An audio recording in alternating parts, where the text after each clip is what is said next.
नमस्कार दोस्तों, कैसे हो। आज की क्लास का जो टॉपिक है बहुत ही रोचक टॉपिक है।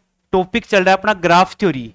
उस ग्राफ थ्योरी में कुछ पिछली क्लास में अपन ने देखा था कि कुछ बेसिक टर्म देखी है। उनमें जो कोर होती है उन कोर की, जैसे अपने पास दिस्ट ग्राफ आ गए, दिस्ट ग्राफ की डिग्री कैसे या कोटि कैसे निकालते हैं। कोटि जैसे मान लीजिए आपकी आपतित कोटि या आउट कोटि या इन कोटि या जैसे अंतः कोटि या बाह्य कोटि कैसे निकालते हैं, वो पिछली क्लास में देख चुके हैं। आज के सेशन में देखेंगे संबंध ग्राफ, यहां पर संबंधता या संबंध ग्राफ, यहां पर संबंधता। संबंधता होता क्या है, देखिए बिल्कुल सिंपल सा टॉपिक है। इस ग्राफ थ्योरी के अंदर जो टॉपिक चल रहा है अपना, इसमें केवल ये छोटी छोटी डेफिनेशन है और कुछ एक तरह से यूं बोल दीजिए, यहां पर ये जो पूरा का पूरा जो चैप्टर है, लेसन है, एक थ्योरेटिकल पोर्शन है भाई। यहां पर 12th क्लास के बाद में आप फर्स्ट सेमेस्टर के सारे स्टूडेंट है ना, वो आपके लिए एक नया टॉपिक है, तो थोड़ा सा आप देखना, इसको पढ़ना, बुक्स में आप इसकी और हेल्प लेना। तो यहाँ पर ये संबंधता क्या होता है कि जैसे मैं एक यहाँ पर एक शीर्ष ले लिया मैंने V1, एक शीर्ष ले लिया मैंने V2, एक शीर्ष ले लिया मैंने V4, एक शीर्ष ले लिया मैंने क्या V5 यहां पर। अब इन शीर्षों को जैसे मान लीजिए मैंने इनको मिला दिया भाई यहां पर, ठीक है, ये मिला दिया भाई, यहां मिला दिया, इसको यू मिला दिया और यहां इसको यू मिला दिया भाई। और एक जैसे मैं बोल दूं यहां पर V6, यहां पर एक शीर्ष मैंने यहां ले लिया भाई। यहां पर जब इन शीर्षों को मिलाएं, यहां से ये जो मेरे पास V1 शीर्ष है, पहला शीर्ष है, इस शीर्ष से मुझे यहां तक पहुंचना है भाई। यहां पर किसी शीर्ष तक पहुंचना है मुझे, यहां तक, इसे बोल दीजिए यहां तक पहुंचना है, किसी शीर्ष तक पहुंचना है।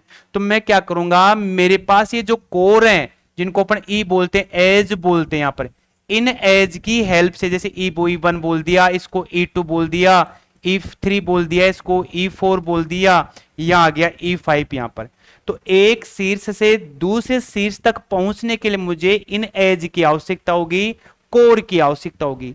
और ये कोर जैसे इस शीर्ष के लिए क्या कहलाएंगे, इसकी आसन कोर कहलाती है, आसन कोर कहलाते हैं, या कोरस्पॉन्डिंग एज बोलते हैं उनको यहां पर। तो एक शीर्ष से दूसरे शीर्ष तक आसन कोण की हेल्प से, आसन कोर के द्वारा यहां तक पहुंचा जा सके। तो ग्राफ का ये जो ऐसी ग्राफ कहलाएगी उसे बोलेंगे संबंध ग्राफ। और ग्राफ का ये जो एक तरह से बिहेव है, व्यवहार, उसे बोलूंगा मैं क्या, संबंधता बोलूंगा। तो लिखें क्या, ग्राफ जी संबंध ग्राफ कहलाता है, संबंध ग्राफ कहलाता है यदि एक शीर्ष से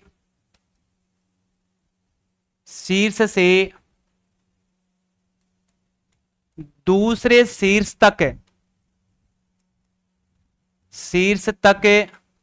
क्रमिक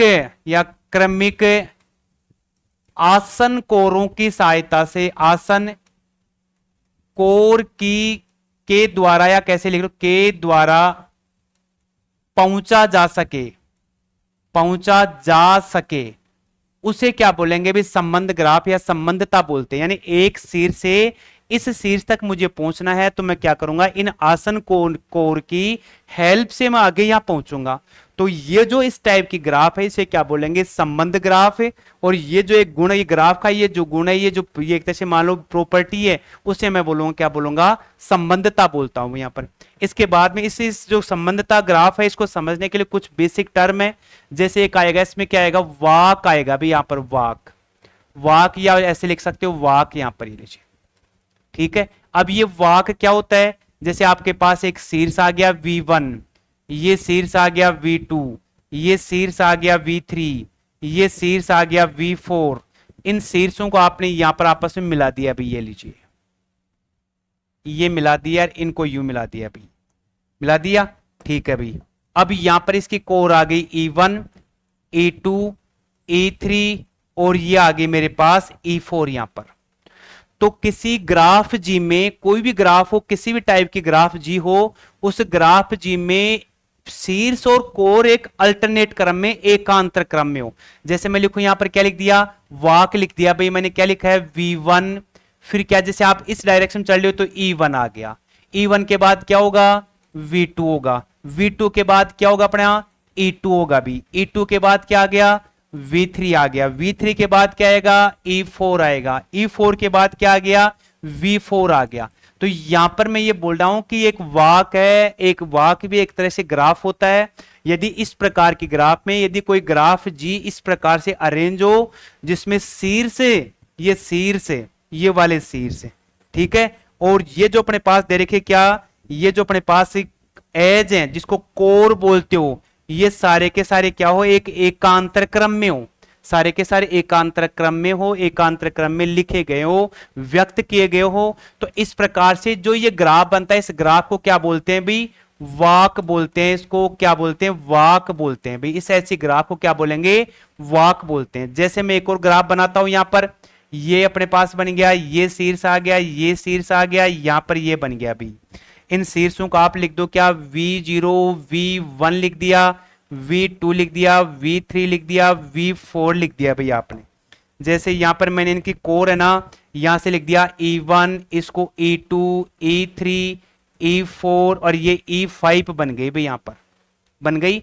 तो यदि किसी ग्राफ में शीर्ष और कोर एक एकांतर क्रम में विन्यासित हो, मैं लिखूं क्या है इसको, V0, फिर लिख दिया E1, फिर V1, E2 लिख दिया, फिर यहां पर V2 आ गया, ये E3 बन गया, V3 बन गया, फिर आ गया E4 और यहां आ गया V4 यहां पर। तो ये जो क्रम है ना, ये क्रम क्या कहलाएगा, वाक कहलाएगा, वाक कहलाएगा। और वाक भी क्या होता है, एक तरह से एक ग्राफ होता है भाई यहां पर। तो किसी ग्राफ जी में शीर्ष अपने पास जो वर्टेक्स दे रखे हैं, ये वर्टेक्स, ये जो वर्टेक्स अपने पास में ये, और ये जो अपने पास एज हैं, कोर हैं, ये एक दूसरे के एकांतर क्रम में लिखे गए हो, तो ऐसा ग्राफ कहलाता है, वाक ग्राफ कहलाता है, या वाक बोल सकते हो भाई यहां पर। क्लियर हो गया। अब इसमें क्या करते हैं, देखिए वाक ग्राफ में क्या करते हैं अपन यहां पर, इस वाक ग्राफ में देखते हैं क्या, कि इस वाक ग्राफ में यदि कोई ग्राफ V0 से स्टार्ट हो, V0 से प्रारंभ हो, V0, यदि कोई वाक ग्राफ, यदि कोई वाक ग्राफ, वाक ग्राफ यहां पर वाक ग्राफ V0 से प्रारंभ हो तथा Vn पर समाप्त हो, Vn पर समाप्त हो, तो ऐसे ग्राफ को इस प्रकार के ग्राफ को क्या बोलते हैं भाई, V0 माइनस Vn वाक ग्राफ बोलते हैं भाई, वाक ग्राफ बोलेंगे। यानी V0 से प्रारंभ हुआ और यहां एंड का हो गया लास्ट वाले V4 पर, तो ये इस टाइप का ग्राफ क्या कहलाएगा, V0 माइनस V4 वाक ग्राफ कहलाएगा। और यदि मैं यहां से वापस यहीं आ जाता हूं, V1 पे आ जाता हूं, तो इस टाइप एक तरह से क्लोज्ड हो गया, इसको बोलूंगा क्लोज्ड ग्राफ बोलूंगा, क्लोज्ड वाक बोलूंगा यहां पर। और यदि आप यहीं पे एंड हो जाते हो, तो ये कहलाएगा विवृत ग्राफ कहलाएगा अपने पास यहां पर। तो यदि आपके पास ये V0 और Vn इक्वल नहीं आते हैं, तो ये क्या कहलाएगा, विवृत कहलाएगा, या इसको बोलेंगे क्या, ओपन वाक बोलते हैं, इसको ओपन वाक बोलेंगे। और V0 और Vn यदि सेम हो, इक्वल हो, यहां पर यदि V0 और Vn सेम हो, तो इसे क्या बोलेंगे, संवृत या क्लोज्ड वाक बोलते हैं यहां पर। यानी कहने का अर्थ है, जैसे आपने यहां से स्टार्ट किया किसी ग्राफ को, यहां गए, यहां पे आ गए, यहां आ गए, यहीं रुक गए, तो यहां पर क्या ये रुक गया ना V4 तक है, तो ये क्या कहलाएगा, ओपन वाक कहलाएगा, ओपन वाक ग्राफ कहलाता है। और इसके बाद यदि आप यहां V0 पे पहुंच गए, तो इसको मैं बोलूंगा, क्या बोलूंगा, क्लोज्ड वाक ग्राफ बोलूंगा, क्लोज्ड वाक ग्राफ बोल दो, या संवृत वाक ग्राफ बोल दीजिए यहां पर। ठीक है, अब ये क्लोज्ड और ओपन वाक ग्राफ क्या होते हैं, इसके लिए देखिए अपन एक छोटा सा एग्जांपल लेते हैं। इसमें जैसे एक एग्जांपल देखिए, ये एग्जांपल दे रखा है, पूछा है इसमें क्या, कि ग्राफ जी में वाक लिखो भाई। वाक का मतलब ये वाक कहां से स्टार्ट हुआ, ये कहां से स्टार्ट हुआ, ये बताना है एक तो। फिर पूछा है कि इस वाक की लंबाई कितनी है, तो देखिए वाक की लंबाई का अर्थ यह है कि यदि किसी वाक ग्राफ में जितने अपने पास कोरों, अधिकतम कोरों की संख्या, अधिकतम कोरों की जो संख्या है, n कोरों की संख्या, तो वो कहलाएगा n लंबाई का वाक ग्राफ कहलाएगा। तो सबसे पहले मैं क्या लिखता हूं, इसका वाक लिखता हूं भाई यहां पर, इसका तो वाक क्या बनेगा, वाक यहां पर W से लिखा जाएगा। कहां से स्टार्ट कर रहे हो? V0 से, ठीक है। V0 के बाद क्या रहा? वाक बोलता है क्या है? शीर्ष और कोर, जिसको आप एज बोलते हो, ये क्या हो? एकांतर क्रम में हो तो उसे क्या बोलते हैं? वाक बोलते हैं। V0 फिर क्या आ गया? E1 आ गया। फिर क्या होगा अपने पास में? V1 होगा भाई, यहां पर ये लीजिए V1 आ गया, ठीक है। V1 के बाद क्या आ गया? अभी E2 आ गया। जब ये वाक ग्राफ खींचेंगे ना तो उसमें सभी शीर्ष काउंट होनी चाहिए, शीर्षों की संख्या, मतलब जितने भी शीर्ष है सारे शीर्ष सम्मिलित होनी चाहिए यहां पर। क्लियर हो गया? E2 के बाद क्या बनेगा? आपका V2 बन गया। V2 के बाद कोर क्या आ रही है अपनी? E3 आ रही है भाई, यहां पर ये लीजिए। E3 के बाद क्या आ गया भाई? यहां पर V4 आ गया, V4 आ गया भाई यहां पर। अब देखिए सुनिए, यहां पर V4 आ गया, तो यदि आप इस तरफ से यूं आएंगे तो अपने पास क्या बन जाएगा? V4 के बाद E4 और V3 बन जाएगा। एक तो ये लिखना है, एक बार लिख दीजिए इसको, E4 एंड V3 बन गया भाई यहां पर। एक तो ये बनता है। अब यदि मैं यहां से यूं बना दूं, इसका देखना ध्यान से, यदि मैं बना दूं, ये बन गया मेरा एक यहां से, फिर एक मेरा यहां आ गया दूसरी कोर, ये मेरे पास तीसरी कोर आ गई, ये मेरे पास चौथी कोर आ गई, यहां से आप इधर आ गए तो ये मेरे पास क्या आ गई? पांचवी कोर आ गई, फिफ्थ एज आ गई यहां पर। अब एज तो आ गई, कोर आ गई, शीर्ष सारे आ रहे हैं यहां पर 0 V0 V1 V2 V3 V0 V5 यहां पर। तो किसी एक शीर्ष से मुझे यहां पहुंचना है, तो ये जो रिलेशन होगा, ये जो ऐसी ग्राफ हो, इसे संबंधता बोलते हैं यहां पर, ठीक है। इसे किसकी हेल्प से पहुंचे अपने यहां पर? इन कोरों की हेल्प से यहां पहुंच रहे हैं यहां पर। तो यहां पर किसी एक शीर्ष से लास्ट वाले शीर्ष तक पहुंचे और उसमें अधिकतम जितनी कोर आती है वो कोरों की लंबाई क्या कहलाएगी? कोरों की संख्या कहलाएगी, वो कहलाएगी इस वाक की लंबाई कहलाएगी। अब जैसे मैं मान लो यहां से आ रहा हूं, देखिए इसमें मेरे पास क्या है? एक तो E1 आया, दूसरी कोर, तीसरी कोर, चौथी कोर, इसमें चार ही कोर आती है, चार ही एज का यूज होता है। अब यदि मैं इसी वॉक को ऐसे लिख दूं यहां पर, ये कैसे देखना? W इज इक्वल आ गया मेरे पास क्या? W इज इक्वल लिख दिया मैंने, जैसे लिख दूं क्या? V0, E1 लिख दिया, V2 लिख दिया, वहां E1 V1 कर भाई इसको यहां पर V1 के बाद क्या अपने पास में? E2 आ रहा है भाई यहां पर, ये लीजिए E2 के बाद क्या बन गया अपना? V2 बन गया। और V2 के बाद क्या आ गया भाई यहां पर? E3 बन गया। E3 के बाद क्या होगा अपना? V4 आ गया भाई यहां पर। आप यहां तक आ गए। अब यहां पर इसके लिए यदि आप कोरों की लेनी है नंबर, तो आप यहां से यहां पहुंचे, क्या आएगा? V4 के बाद E6 बन गया और ये V0 आ गया, और V0 के बाद में क्या आ गया? E5 पे, और फिर आ गया V3 आ गया। तो यहां पर ये जो वाक बना है मेरे पास में, किसी शीर्ष की कोई शीर्ष रिपीट हो सकता है, कोई कोर भी अपने पास रिपीट हो सकती है यहां पर। तो यहां पर इस वाक में कितनी कोर आ गई? एक तो ये आ गई भी, दूसरी कोर मेरे पास ये आ गई, तीसरी कोर मेरे पास ये आ गई, चौथी कोर मेरे पास ये आ गई, और पांचवी कोर मेरे पास ये आ गई। तो इस वाक की लंबाई क्या आ गई यहां पर? वाक की लंबाई लिखेंगे तो आप क्या लिखेंगे? कितनी कोरों का यूज हुआ अपने पास में? 5। तो वाक की लंबाई आ गई 5 आ गई मेरे पास यहां पर। तो एक सिर से यहां पहुंच रहे हैं यहां पर।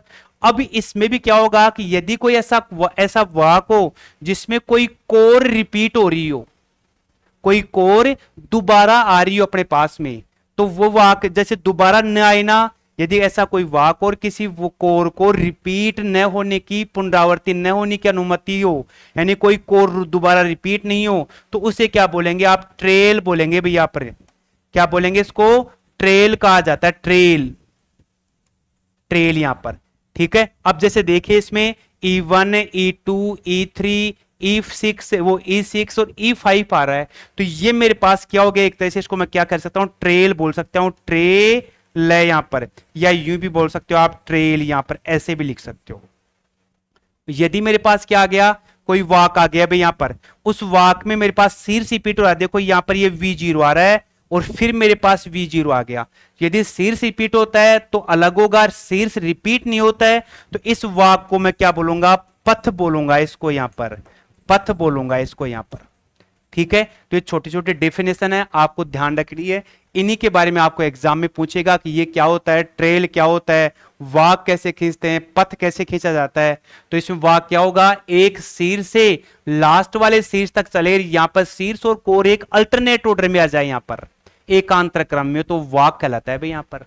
अब यदि उस वाक में भी यदि कोरों की पुनरावृत्ति नहीं होती है तो वो वाक क्या कहलाएगा, मेरा ट्रेल कहलाएगा। और यदि उसी वाक में कोई शीर्ष रिपीट नहीं होता है, शीर्ष रिपीट नहीं होगा, तो उस वाक को मैं क्या बोलूंगा, पथ बोलूंगा। यहां पर शीर्ष रिपीट हो रहा है तो मैं इसको पथ नहीं कह सकता भाई, यहां पर शायद समझ में आ गया होगा। अब ये वाक क्या हुआ भाई, यहां पर ही आ गया ऐसा, यहां पर है। तो इस प्रकार से किसी वाक में किसी शीर्ष से यहां तक पहुंचने में जो ये लेंथ, जितनी कोरों का यूज होता है, पहली कोर है, दूसरी है, तीसरी है, चौथी है, पांचवी है, 5 कोरों का यूज हुआ, तो ये वाक क्या कहलाएगा, 5 लंबाई का वाक कहलाता है भाई यहां पर। क्लियर हो गया, ठीक है। देखिए एक और एग्जांपल लेते हैं अपन इसका, क्या ये देख लीजिए, एग्जाम्पल दे रखा है, इसमें दिया गया है, दिए गए ग्राफ जी में विवृत वाक, यहां पर विवृत का मतलब है फर्स्ट जो अपने पास शीर्ष होगा और लास्ट शीर्ष तक पहुंचना है, तो वो तो कहलाएगा विवृत वाक या ओपन वाक कहलाता है। और फर्स्ट शीर्ष से पूरा राउंड लेकर के अपन वापस उसी शीर्ष पे पहुंच जाएं, वो कहलाता है क्लोज्ड या संवृत वाक कहलाता है भी यहां पर। तो विवृत वाक देखिए कैसे लिखेंगे, विवृत वाक आप लिख सकते हैं इसको क्या, ओपन वाक बोल सकते हैं आप यहां पर, ठीक है। कैसे लिखेंगे, ये मेरे पास एक वाक है, इसमें यहां से आप स्टार्ट करो भाई, ये लीजिए। क्लियर हो गया, तो क्या बन गया भाई, V1 E4, फिर कहां गया, V2 आ गया अभी, V2 के बाद क्या बन गया, E8 बन गया अभी, यहां पे ये लीजिए बन गया E8, ठीक है। और यहां क्या आ गया, V5 बन गया, V5 से क्या होगा अपना, E7 होगा, E7 के बाद क्या बनेगा, V3 बनेगा, V3 के बाद क्या आ गया, E5 आ गया, और फिर बन गया मेरे पास V2 बन गया भाई। यहां पर V1 से स्टार्ट हुआ भाई, यहां से यहां तक आकर के यहां रुक गया भाई मैं, यहां पर वापस देखिए एक बार और, यहां से यूं निकलता हुआ, यहां से यूं निकलता हुआ, यहां से यूं आ गया भाई यहां पर। तो ये जो मेरे पास वाक बन रहा है, ये वाक कहलाएगा विवृत वाक कहलाएगा। अब सवाल उठता है कि सर जैसे आप ये इसकी जो समांतर कोर, ये समांतर कोर कहलाती है, यदि आप इस पथ से आते ये वाली कोर यूज करते हो तो आपके पास इसी शीर्ष रह जाएगा भाई यहां पर।